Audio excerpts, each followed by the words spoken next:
Gloire à Dieu. J'aimerais partager avec vous 5 clés concernant l'activation de la prophétie. Qu'est-ce qui nous donnerait de prophétiser suivant le cœur de Dieu? Si toi, tu veux prophétiser suivant le cœur de Dieu, est-ce que tu sais ce qui te donnerait d'entrer ou d'entendre ou d'activer ou de manifester le prophétique? C'est ces points que j'aimerais partager avec vous. Ce sont ces 5 points. Donc, 5 points. Donc, nous allons prendre le premier point. Le premier point, la Bible dit, selon Romains chapitre 12, que l'on prophétise en analogie à la foi, en proportion de la foi. 5 points simples.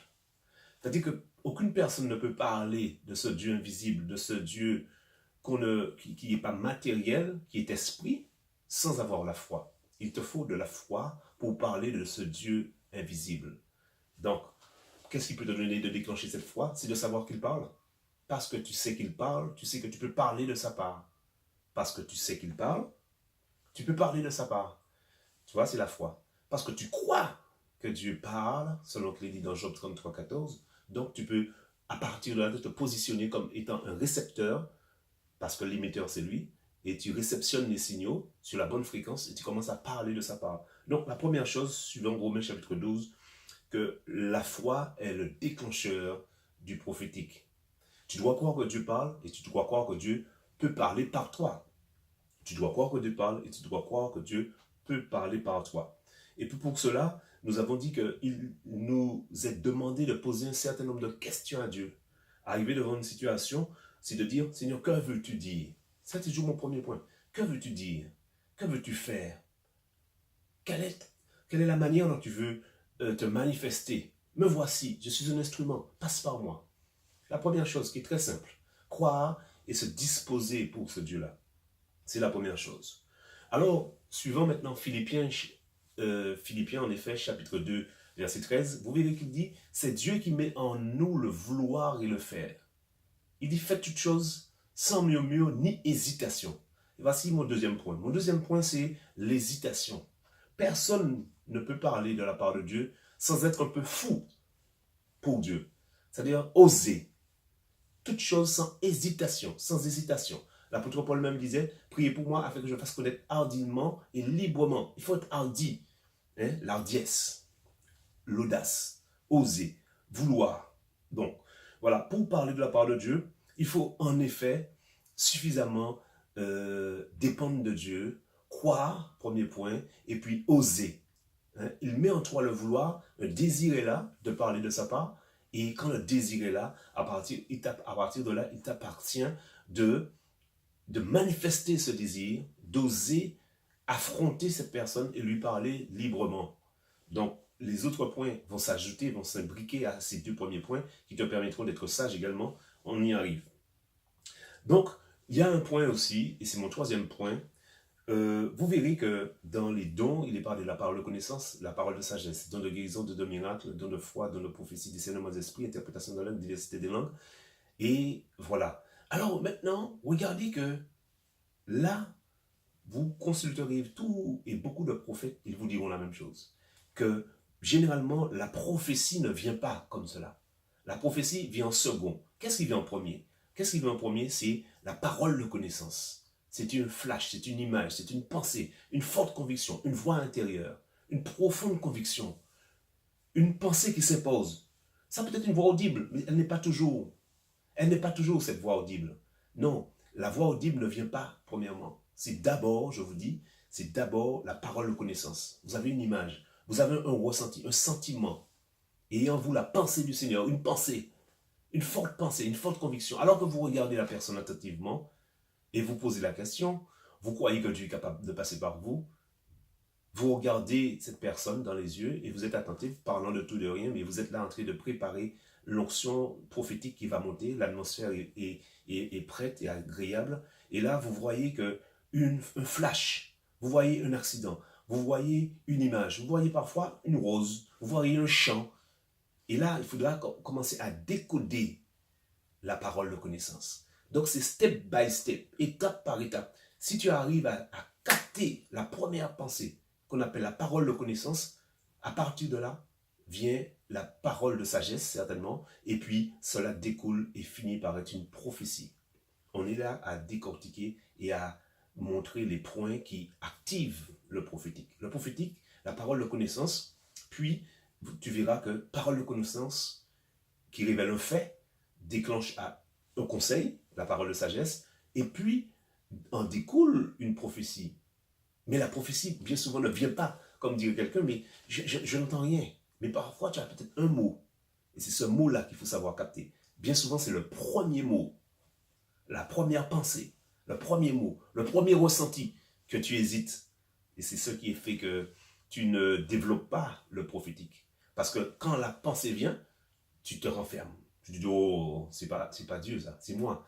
Et là, qu'est-ce qui se passe? C'est que tu n'oses pas croire que Dieu ajoute à ce mot un autre mot qui fera une phrase. Et voilà, ça c'est mon troisième point. Alors, nous avons dit aussi, maintenant notre quatrième point, avoir un cœur pur. Parfois, on arrive devant quelqu'un, on juge la personne et on la regarde par rapport à sa tenue, à sa forme, à son langage, à ses origines, à ce qu'on sait d'elle. Préjugés. Les préjugés nous bloquent l'onction de la révélation, le supernaturel, l'onction prophétique, le surnaturel de Dieu. Hein?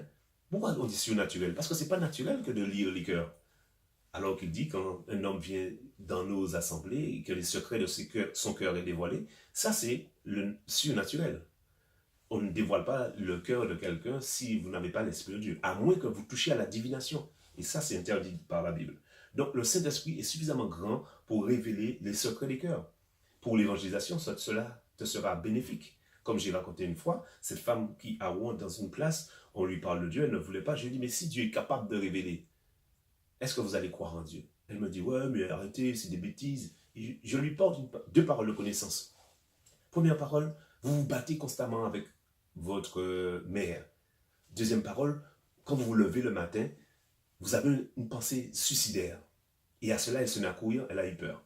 Et on la rattrape et on lui parle de Dieu. Aujourd'hui, elle est dans l'église, elle continue, elle persévère. Je bénis Dieu pour cela.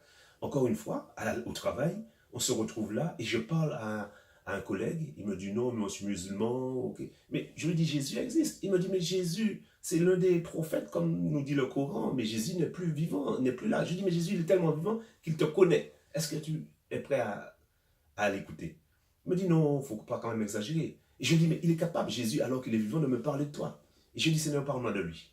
Et je lui dis alors que l'on parle là, voilà que tu es sur le point d'être éjecté de ta maison. Voilà l'image que j'ai dans mon esprit. Il me prend par la main, il me dit, regarde ma voiture. En effet, conflits conjugaux et tout, voilà que tous ces effets ont été mis dans la voiture, lui demandant de ne pas revenir à la maison. Parole de connaissance, qui peut en découler une prophétie. Donc, un cœur pur, pas de préjugés. Dieu aime tous les humains. Il n'y a pas une préférence dans son cœur. Dans le cœur de Dieu, comme il dit, la prophétie est là pour exhorter, consoler, édifier. Dieu fait lever le soleil sur les bons comme sur les méchants. Un cœur bon, un cœur sans préjugés, sans arrière-pensée. Voilà mon point. Sans arrière-pensée peut nous donner de parler librement de la part de Dieu. Ça, c'est important. Connaître le cœur de Dieu pour parler de sa part. Mon cinquième point, qui est le dernier, regardez qu'il est dit, prêchez la parole en toute occasion selon Timothée, favorablement. En fait, comme Dieu, il parle tantôt d'une manière, tantôt d'une autre. Comme quand il dit, mes brebis entendent ma voix. Donc, il n'est pas réservé à un prophète seulement de parler de la part de Dieu. Il est réservé à toute personne bien disposée, mais qui saisit toutes les occasions. Si tu pars avec cette idée-là que Dieu veut toujours parler aux hommes par un homme tel que toi, tu seras un instrument. Tu comprends? Tu seras un instrument. Pourquoi? Parce que tu croiras que Dieu veut passer par toi. Tu as la foi. Tu n'hésites pas. Tu te disposes bien au contraire. Comme Habakkuk disait, j'étais à mon poste et je veillais. Il faut être aux aguets, à l'affût.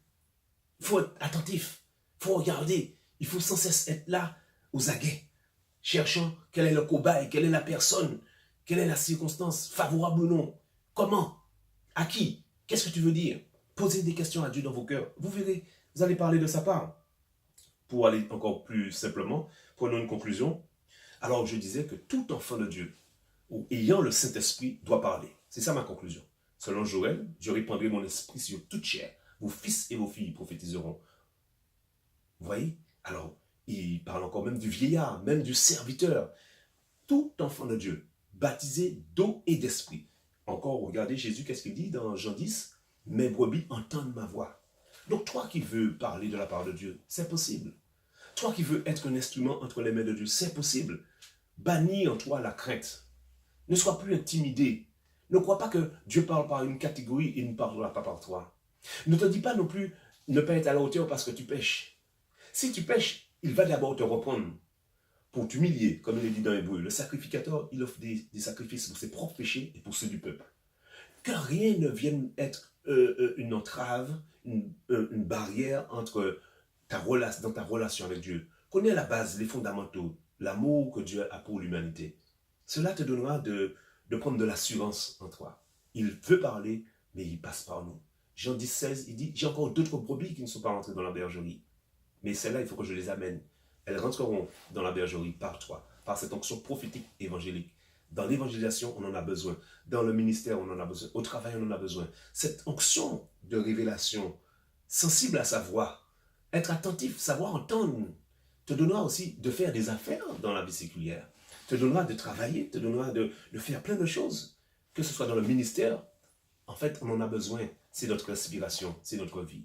Je prie maintenant que toute personne ait entendu ce message, très succinct, très court, mais qui aura pris note, cru qu'il peut être un instrument et que Dieu veut passer par lui, le sera par la puissance du Saint-Esprit. Alors que j'ai prié ainsi, alors que j'ai parlé ainsi, l'onction et l'Esprit de Dieu se posent sur toi.